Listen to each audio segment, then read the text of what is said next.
To optimize the camera for a macro scene, you may want to set the macro mode. However, for more control, you want to set the aperture priority mode instead. You want to make sure the flash is turned off.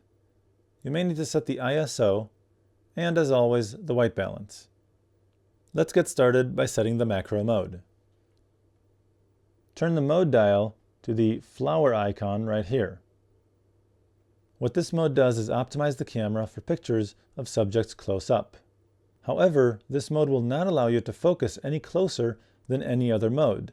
That is solely dependent on the lens that's attached to the camera. Also, this mode will automatically set the white balance, which is something I prefer to have control of. So what I recommend doing is setting the aperture priority mode instead. Set the mode dial to AV. This stands for aperture value. What this mode does is allow you to set the aperture value you want while the camera sets the appropriate shutter speed. You'll want to make sure the flash is turned off so it doesn't fire, so make sure the flash is down. If the flash fires, your subject will more than likely be overexposed. Also, there's a good chance, depending on your distance from the subject, that the lens will create a shadow over half the picture. Now let's go ahead and set the ISO. Press the ISO button right up here at the top, and use the navigation buttons to set the appropriate ISO.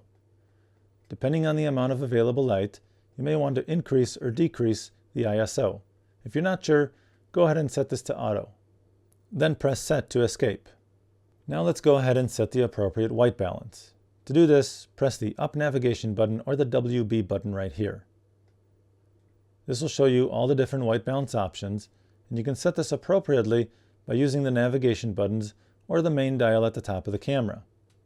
If you're outdoors, but in a shady area, you can use shade, for example, to increase the warmth in your image.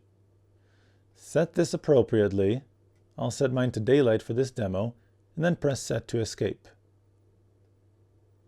Now you're ready to take the picture.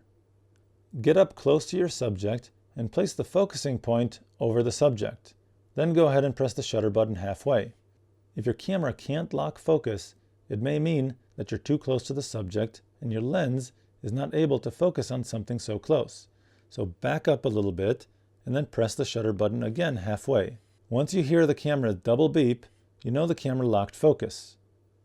With the focus locked, you can hold the button halfway and recompose the image. Once the image is composed the way you want it, press the shutter button the rest of the way to take the shot.